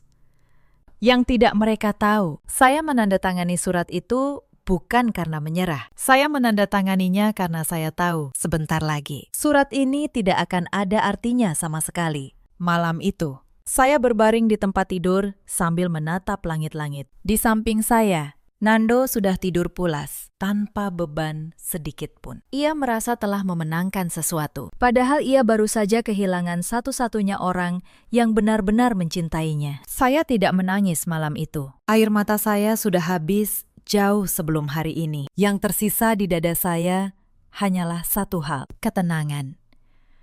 Ketenangan seseorang yang sudah tahu apa yang akan ia lakukan. Dalam gelap, saya berkata pada diri sendiri, mereka boleh mengambil pekerjaanku, mereka boleh mengambil hari-hariku, tapi mereka tidak akan pernah bisa mengambil siapa diriku sebenarnya. Dan saat waktunya tiba, saya akan mengingatkan mereka tentang itu. Keesokan harinya, hidup saya berubah bentuk. Saya bangun pukul 4 pagi. Saya menyiapkan sarapan untuk seisi rumah. Saya mencuci, menyetrika, mengepel lantai. Bu Sutina duduk di ruang tamu, menonton acara pagi. Sesekali memanggil saya untuk membuatkan teh. Laras. Tehnya kurang manis. Ulangi. Laras. Lantai kamar mandi masih licin. Sikat lagi. Saya menurut. Tanpa membantah, tanpa ekspresi. Tidak berhenti sampai di situ. Seminggu setelah saya berhenti kerja, Bu Sutina meminta sesuatu yang lebih jauh. Suatu malam, beliau mengumpulkan saya dan Nando di ruang tamu. Laras, katanya. Sekarang kamu tidak kerja lagi, tidak pantas pegang uang sendiri. Serahkan semua kartu ATM dan buku tabunganmu ke Nando. Biar suamimu yang atur. Saya menatap Nando, berharap ia membela saya. Tapi ia hanya mengangguk setuju. Betul, kata Nando. Lagi pula uangmu kan tidak seberapa. Saya menyerahkan satu kartu. Kartu rekening harian yang memang hampir kosong. Tapi ada satu hal yang tidak mereka tahu. Saya masih punya satu rekening lain. Rekening yang saya buka sejak lama. Atas nama saya sendiri. Rekening yang tidak pernah saya ceritakan pada siapapun. Di sanalah saya menyimpan hasil kerja keras saya selama bertahun-tahun. Mereka pikir Mereka sudah mengambil segalanya. Padahal mereka hanya mengambil yang saya izinkan untuk mereka ambil. Nando berangkat kerja setiap pagi dengan dasi yang saya setrikakan. Ia bahkan tidak lagi mengucapkan terima kasih. Sebelum keluar pintu, ia kadang menatap saya dari atas ke bawah. Begini kan lebih baik, katanya. Perempuan memang tempatnya di rumah. Saya hanya mengangguk pelan. Di dalam hati, saya menyimpan setiap kalimat itu seperti bukti yang sedang dikumpulkan. Wulan paling senang dengan keadaan baru ini. Ia memperlakukan saya seperti pembantu yang ia sewa. Mbak, tolong cuci sepatu saya. Mbak, bikinin kopi. Yang benar ya. Jangan kayak kemarin. Suatu sore, ia melempar setumpuk baju kotor ke lantai depan saya. Katanya sambil tertawa. Percuma punya gelar tinggi. Ujung-ujungnya nyuci baju orang juga. Tidak cukup sampai di situ. Suatu hari, Wulan sengaja menumpahkan kopi ke lantai yang baru saya pel. Kotor lagi. Katanya pura-pura kaget. Pel lagi dong. Mbak, saya menahan napas. Mengambil kain pel dan membersihkannya lagi. Ia berdiri di sana, menonton sambil tersenyum puas. Begini ya rasanya punya pembantu, gumamnya pada temannya di telepon. Saya tidak menjawab apa-apa. Saya hanya terus bekerja, sambil menyimpan setiap penghinaan itu di dalam ingatan. Karena saya tahu suatu hari nanti, semua ini akan menjadi cerita yang berbeda. Saya memungut baju-baju itu satu persatu. Saya tidak menjawab. Tapi di kepala saya, satu nama sudah saya catat baik-baik. Hari-hari berikutnya, penghinaan itu semakin terbuka. Suatu pagi, beberapa teman arisan Bu Sutinah datang berkunjung. Saya diminta menyajikan teh dan kue untuk mereka. Saat saya membawa nampan, salah satu tamu bertanya, "Ini pembantu baru, Bu Sutinah." Bu Sutinah tertawa. "Bukan, ini menantu saya. Tapi sekarang ya, fungsinya begitu." Para tamu ikut tertawa. Saya berdiri di tengah ruangan, dengan nampan di tangan, ditertawakan di rumah saya sendiri. Saya tidak menangis. Saya hanya meletakkan nampan itu dengan tenang, lalu kembali ke dapur. Malam harinya, ada lagi kejadian yang membuat dada saya sesak. Wulan mengundang teman-temannya untuk menginap. Mereka membuat rumah berantakan sampai dini hari. Pagi-pagi, saya yang harus membereskan semuanya. Saat saya menyapu sisa makanan di lantai, Wulan lewat sambil berkata, "Untung ada Mbak, ya, rajin banget jadi pembantu." Teman-temannya tertawa. Saya tetap menyapu tanpa mengangkat wajah. Di dalam hati, saya berkata pada diri sendiri, "Bersabarlah sedikit lagi, sebentar lagi." Tapi yang paling menyakitkan bukan datang dari Bu Sutinah atau Wulan. Yang paling menyakitkan datang dari Nando. Suatu malam, saat saya membawakan makan malam ke kamarnya, ia sedang menelpon temannya. Saya mendengar ia tertawa, lalu berkata, "Istri saya sekarang, sudah jadi ibu rumah tangga biasa. Dulu sih kerja, tapi ya, kelasnya bukan untuk orang seperti saya." Saya berdiri di balik pintu, memegang nampan, mendengar setiap kata. Lelaki yang saya bangun dari nol, kini menjadikan saya bahan candaan di telepon. Malam itu, saya tidak tidur. Bukan karena sedih, tapi karena tekad saya semakin bulat. Akhir pekan itu, keluarga besar Nando datang berkunjung. Rumah penuh dengan paman, bibi, dan sepupu-sepupunya. Saya sibuk di dapur sepanjang hari, menyiapkan makanan untuk semua. Saat makan siang, salah satu bibi memuji masakan saya. "Enak sekali masakannya." "Siapa yang masak?" Bu Sutinah menjawab cepat, "Menantu saya."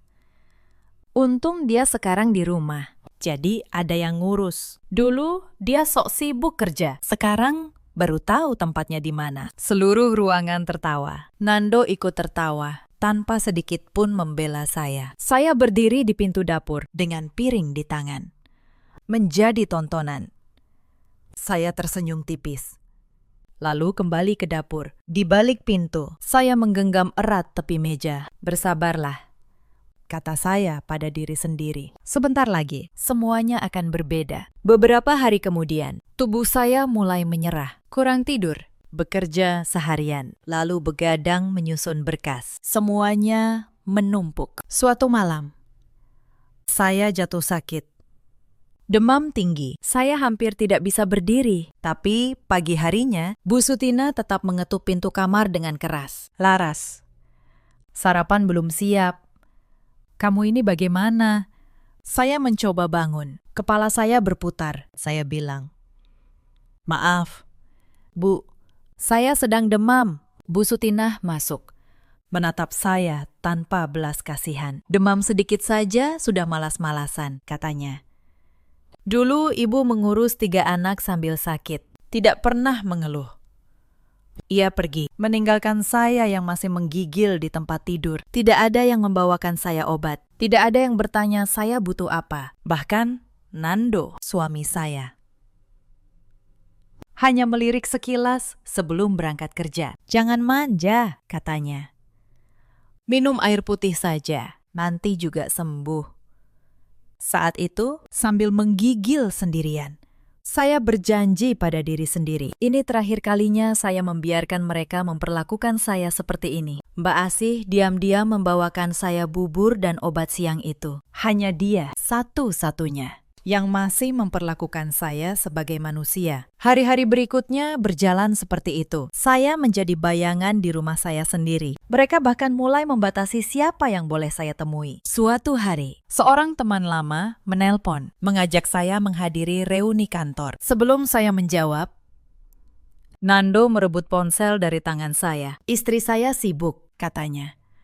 Lalu menutup telepon. Saya menatapnya. Tidak percaya. Itu teman saya, Mas, kata saya. Teman dari dunia yang sudah kamu tinggalkan, jawabnya dingin.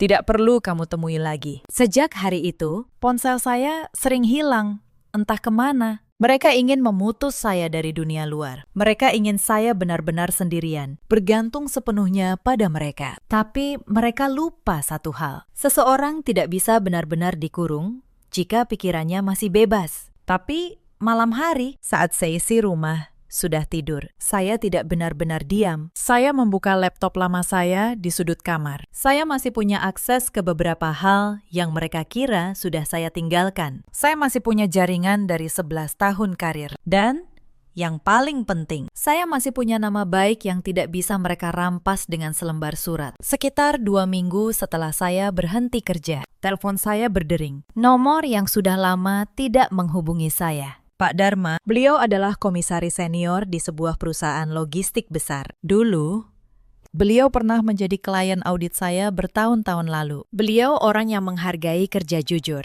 Dan beliau tidak pernah lupa pada orang yang pernah menyelamatkan perusahaannya dari laporan keuangan yang berantakan. Laras, kata beliau di telepon. Perusahaan kami sedang ada masalah besar. Kami butuh orang yang bisa dipercaya. Saya ingin bertemu denganmu. Saya menyetujui pertemuan itu. Saya keluar diam-diam pada pagi hari. Dengan alasan ke pasar. Saya bertemu Pak Dharma di sebuah kantor di kawasan SCBD. Di ruangan itu, Beliau menjelaskan semuanya. Perusahaan logistik mereka sedang dalam krisis kepercayaan. ada dugaan penyalahgunaan anggaran di salah satu divisi. Dewan Komisaris memutuskan untuk merombak total jajaran pimpinan. Dan mereka membutuhkan seorang direktur baru Yang bersih, yang paham audit, yang tidak punya kepentingan dengan permainan lama di dalam. Pak Dharma menatap saya. Kami ingin kamu, Laras, sebagai direktur utama yang baru. Saya tidak langsung menanggapi. Pak Dharma melanjutkan, suaranya pelan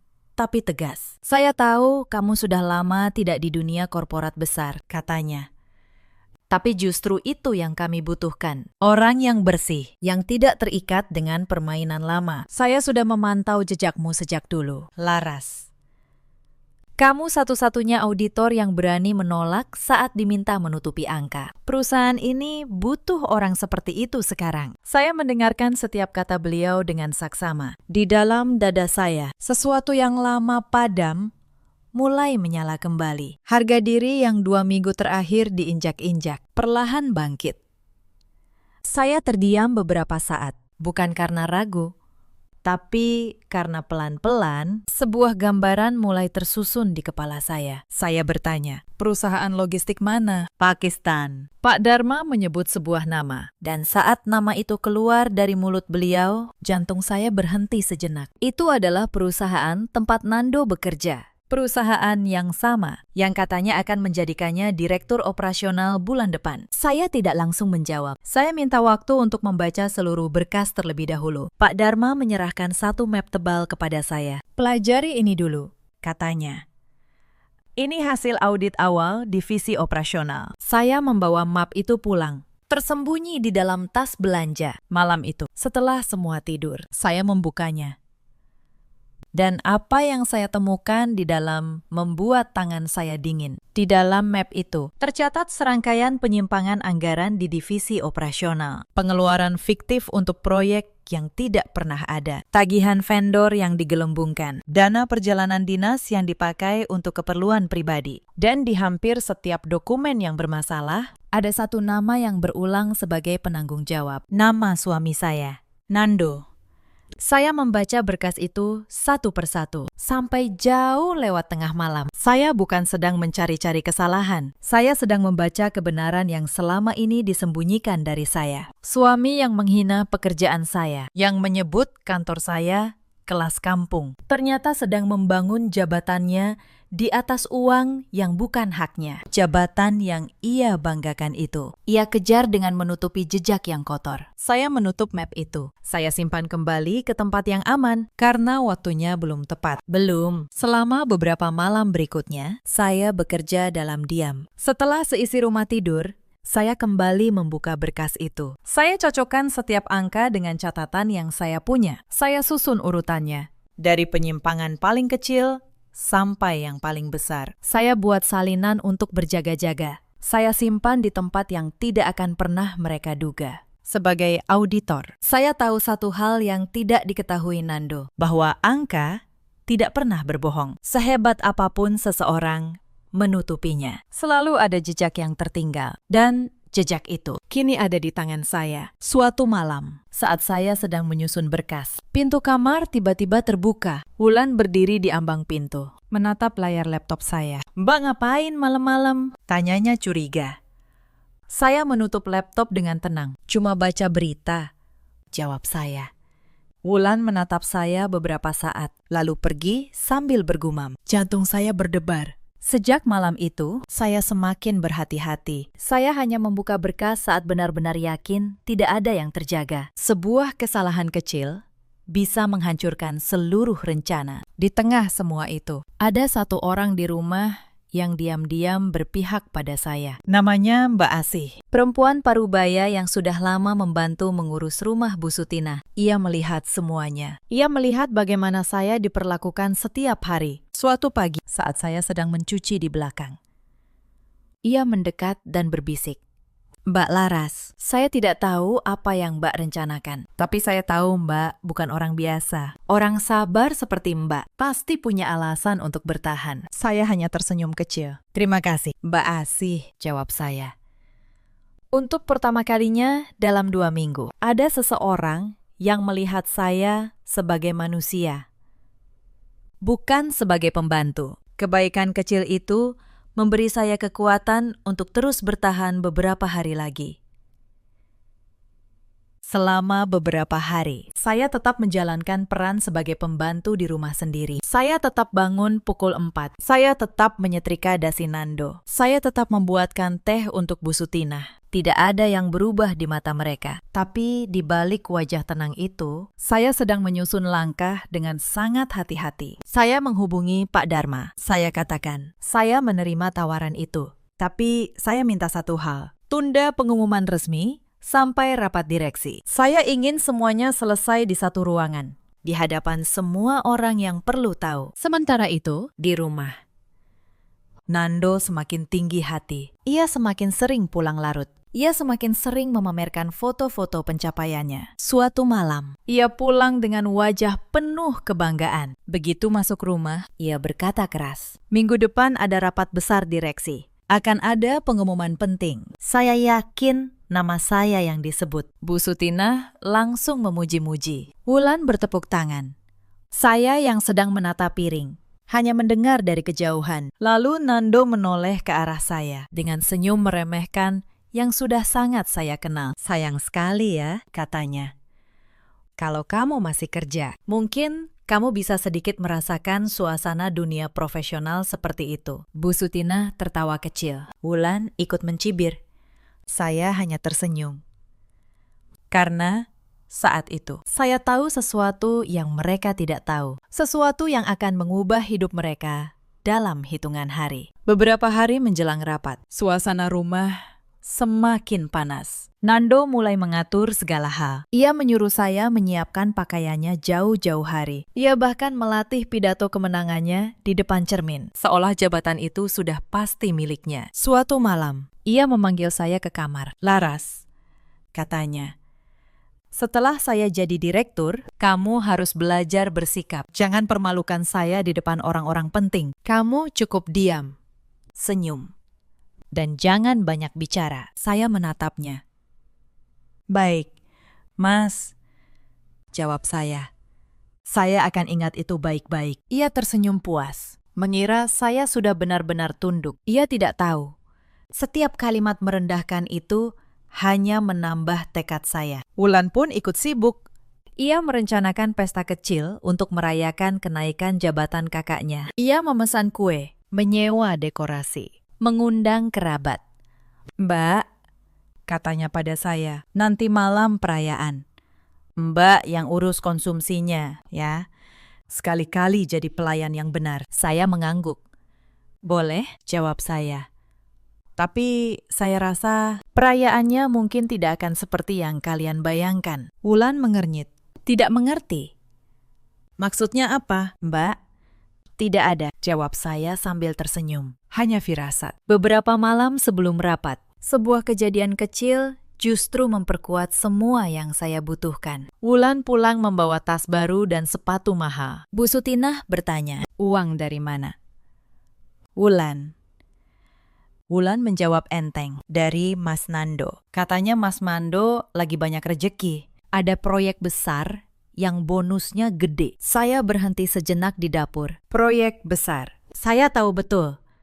Tidak ada bonus resmi sebesar itu di laporan perusahaan. Yang ada hanyalah dana yang mengalir dari pos-pos yang tidak seharusnya. Diam-diam saya catat semuanya. Malam terakhir sebelum rapat, rumah berjalan seperti biasa. Nando menyiapkan setelan terbaiknya. Bu Sutinah menyetrika dengan bangga, sambil terus berkata, besok anak ibu jadi direktur. Wulan sibuk memilih baju untuk ikut merayakan nanti malam. Dan saya, seperti biasa, diminta menyiapkan semuanya. Laras, besok suamimu jadi orang besar, kata Bu Sutinah. Untung dia mau menampung kamu di rumah ini. Saya hanya mengangguk. Saya bilang, iya, Bu, besok pasti jadi hari yang tidak akan terlupakan.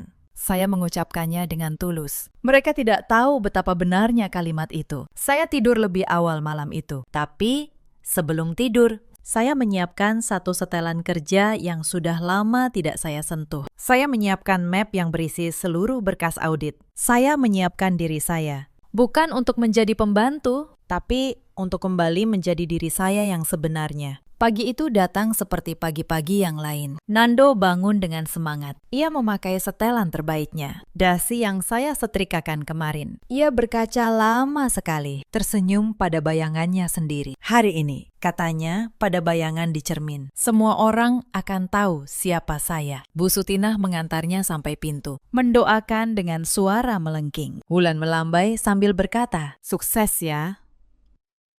Mas, Nando melirik saya sekilas. Jaga rumah baik-baik, katanya. Hari ini bukan hari untuk orang sepertimu. Lalu, ia pergi dengan dada membusung. Saya menunggu sampai pintu pagar tertutup. Lalu, saya masuk ke kamar. Saya lepas daster yang sudah 2 minggu menjadi seragam saya. Saya kenakan setelan kerja yang rapi. Saya rapikan rambut.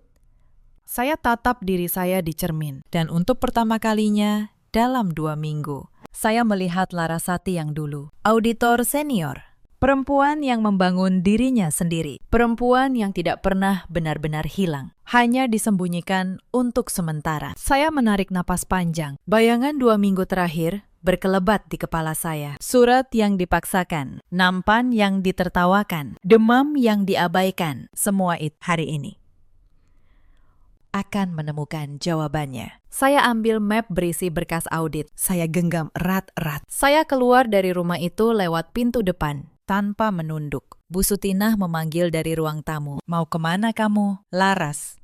Saya hanya menjawab, ke kantor. Bu. Lalu, saya tutup pintu di belakang saya. Di perusahaan logistik itu, ruang rapat direksi sudah hampir penuh. Para pemegang saham hadir. Dewan komisaris hadir. Para kepala divisi duduk di kursi mereka, termasuk Nando. Ia duduk di barisan tengah. Masih dengan dada membusung, ia berbisik pada rekan di sebelahnya. Hari ini, giliran saya naik. Ia melirik kursi paling depan, kursi direktur utama yang masih kosong. Ia membayangkan dirinya duduk di sana. Ia tidak tahu, kursi itu sudah ada pemiliknya. Rapat dibuka oleh Pak Dharma. Hadirin yang terhormat, kata beliau.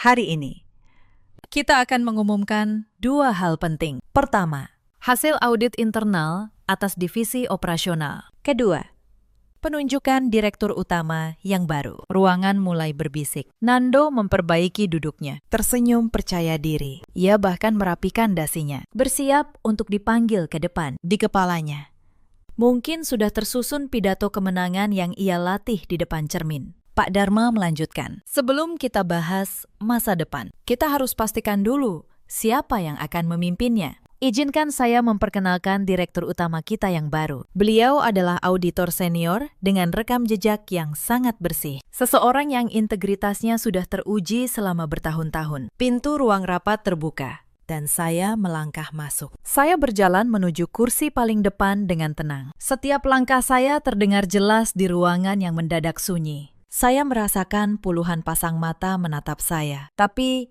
hanya ada satu pasang mata yang saya cari. Mata Nando. Saat tatapan kami bertemu, wajahnya berubah. Dari penuh kebanggaan menjadi pucat pasi. Senyumnya runtuh, tubuhnya seketika kaku. Perempuan yang semalam ia suruh menjaga rumah, pagi ini berdiri di depan, di kursi yang ia impikan. Selamat pagi, semuanya, kata saya. Tenang, nama saya Larasati. Mulai hari ini, saya menjabat sebagai direktur utama perusahaan ini. Bisikan memenuhi ruangan. Beberapa kepala divisi saling pandang. Seorang manajer di sudut ruangan berbisik, bukankah itu istri Pak Nando? Yang lain menjawab pelan. Katanya, ia berhenti kerja beberapa minggu lalu. Suara-suara itu beradu di udara. Tapi saya tetap berdiri tegak. Nando berusaha bangkit dari kursinya. Mulutnya bergerak tanpa suara. Saya menatapnya sekilas, lalu mengalihkan pandangan. Saat ini, ada hal yang lebih penting dari urusan pribadi. Saya membuka map di tangan saya. Sebelum kita membahas masa depan perusahaan, kata saya, kita harus menyelesaikan masa lalunya. Saya letakkan berkas audit di atas meja. Berdasarkan hasil audit internal yang dilakukan Dewan Komisaris, ditemukan serangkaian penyimpangan anggaran di divisi operasional. Saya mulai membacakan satu persatu. Pengeluaran fiktif untuk proyek yang tidak pernah berjalan. Tagihan vendor yang digelembungkan jauh di atas harga wajar. Dana operasional yang dialihkan untuk kepentingan pribadi. Setiap kalimat yang saya bacakan membuat ruangan semakin sunyi. Saya mengangkat kepala. Dan dalam dokumen ini, kata saya, ada satu nama yang muncul berulang sebagai penanggung jawab seluruh penyimpangan tersebut. Saya menatap lurus ke arah Nando. Saudara Nando, kepala bagian operasional. Seluruh kepala menoleh ke arahnya. Nando berdiri. Wajahnya merah, lalu pucat bergantian. Ini fitnah, teriaknya. Kamu cuma istri yang sakit hati. Saya tidak meninggikan suara. Saya hanya berkata, semua angka ini ada bukti transaksinya. Setiap rupiah ada jejaknya. Saya keluarkan dokumen berikutnya. Ini bukti transfer dana proyek fiktif ke rekening pribadi. Ini kwitansi pembelian barang mewah yang dibebankan ke biaya operasional. Saya sebutkan satu persatu dengan tanggal, dengan jumlah, dengan nomor rekening. Nando masih mencoba melawan. Itu semua bisa dijelaskan, katanya. Suaranya mulai gemetar. Kalau begitu, jelaskan. Jawab saya tenang. Jelaskan pada Dewan, kemana perginya dana proyek senilai ratusan juta yang tidak pernah ada wujudnya. Jelaskan, kenapa nomor rekening penerima dana itu atas nama adik kandung Anda sendiri. Ruangan langsung riuh. Nando terdiam. Wajahnya yang tadi penuh kemarahan, kini hanya berisi ketakutan. Karena ia tahu, ia tidak punya jawaban. Setiap kebohongan yang ia bangun selama ini, kini berdiri telanjang di depan semua orang. Para komisaris menggeleng. Beberapa mencatat. Pak Dharma menatap Nando dengan kekecewaan yang dalam. Saya percaya setiap orang berhak melakukan kesalahan, kata saya pelan. Ruangan tetap sunyi. Tetapi setiap kesalahan juga punya konsekuensi. Saya berhenti sejenak, dan perusahaan ini tidak akan pernah memberi toleransi pada penyalahgunaan kepercayaan. Beberapa anggota direksi mengangguk setuju. Pak Dharma mengangkat suara. Saya sudah mengenal perusahaan ini puluhan tahun, katanya. Dan saya tidak akan membiarkan nama baiknya dirusak oleh segelintir orang yang serakah. Keputusan Dewan sudah bulat. Beliau menoleh ke arah saya, memberi isyarat agar saya melanjutkan. Saya mengambil satu dokumen terakhir dari dalam map. Dokumen yang sejak tadi paling dinanti. Berdasarkan temuan audit ini, kata saya, Dewan memutuskan untuk memberhentikan saudara Nando dari seluruh jabatannya. Efektif hari ini. Dan seluruh kerugian perusahaan akan ditindaklanjuti sesuai prosedur hukum yang berlaku. Saya letakkan surat pemberhentian itu di atas meja, tepat di hadapan Nando. Sebuah surat di atas meja. Ditandatangani dengan tenang. Persis seperti malam itu. Hanya saja, kali ini, bukan saya yang dipaksa menandatanganinya. Nando menatap surat itu. Tangannya gemetar. Laras, katanya.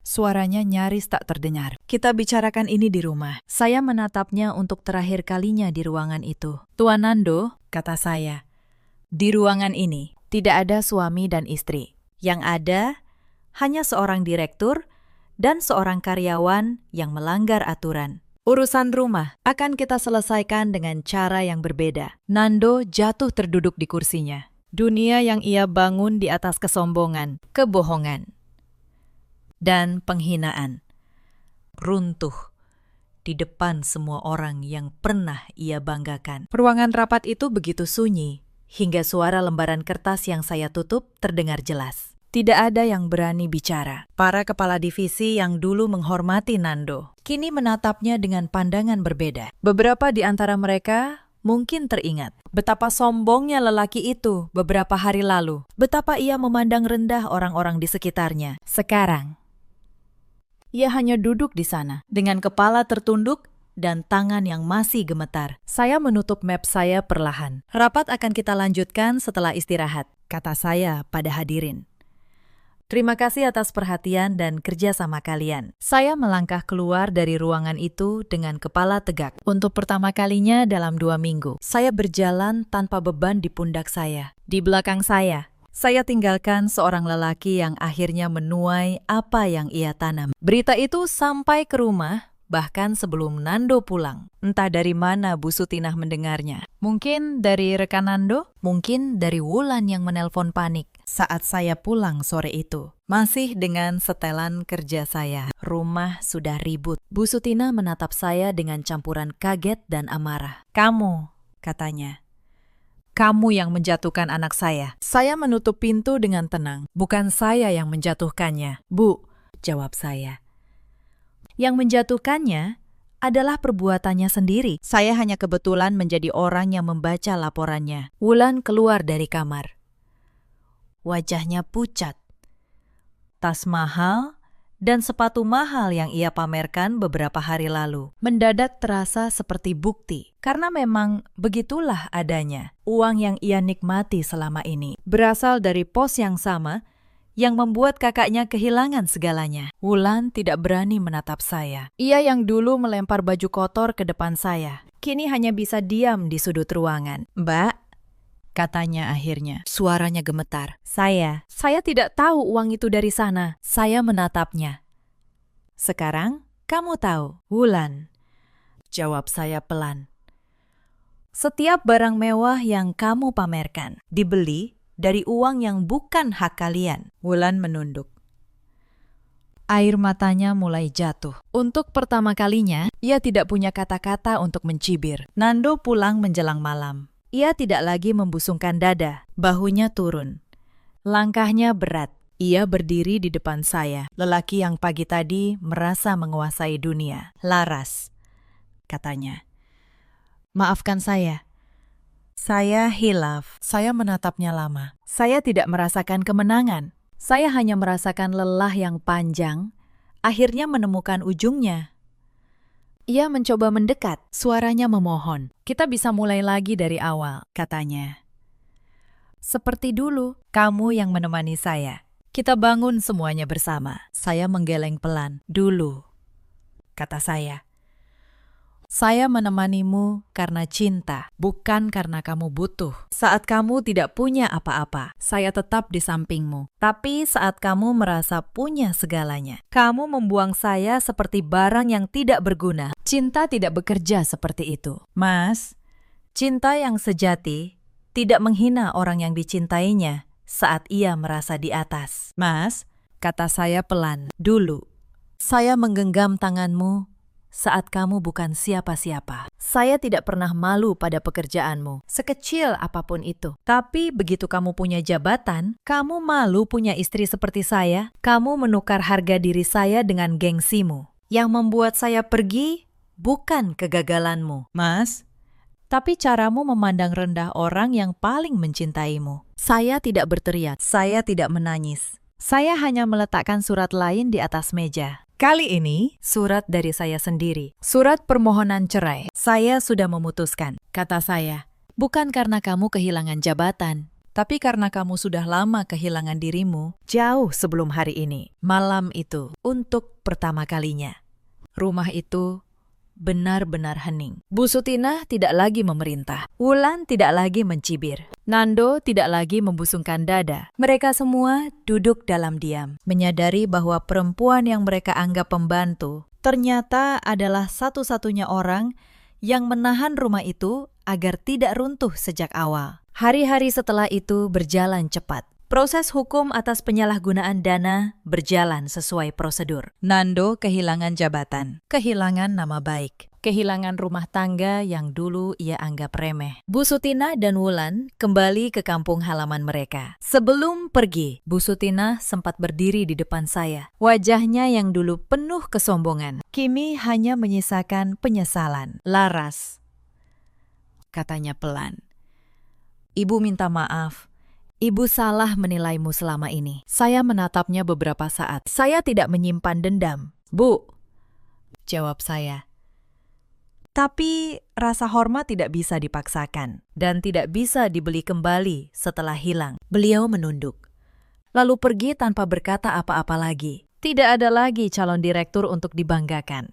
Tidak ada lagi menantu untuk diperintah. Dan saya perlahan membangun kembali hidup saya. Bukan dari nol, tapi dari fondasi yang tidak pernah benar-benar mereka hancurkan. Di kantor, saya mulai menata ulang perusahaan yang sempat goyah. Saya bersihkan sistem dari praktik-praktik yang selama ini disembunyikan. Saya beri kesempatan pada karyawan jujur yang dulu terabaikan. Pelan-pelan, perusahaan itu kembali sehat.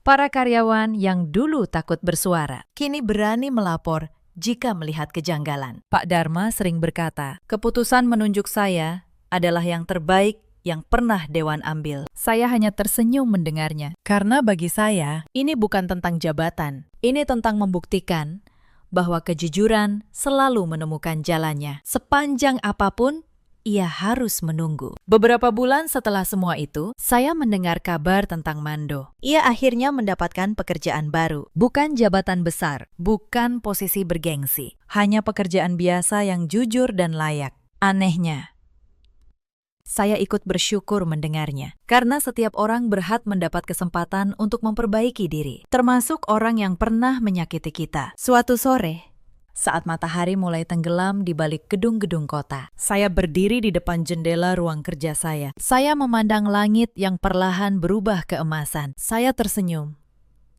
Bukan karena berhasil menjatuhkan seseorang. Bukan pula karena berhasil membuktikan siapa saya. Tapi karena akhirnya saya berhasil mempertahankan satu hal yang jauh lebih berharga. Harga diri saya. Cerita ini mengajarkan kita banyak hal. Jangan pernah meremehkan seseorang hanya karena pekerjaannya terlihat sederhana. Dan jangan pernah membiarkan jabatan membutakan kita pada kebaikan orang yang selama ini ada di samping kita. Karena kesombongan sering datang lebih dulu sebelum kejatuhan.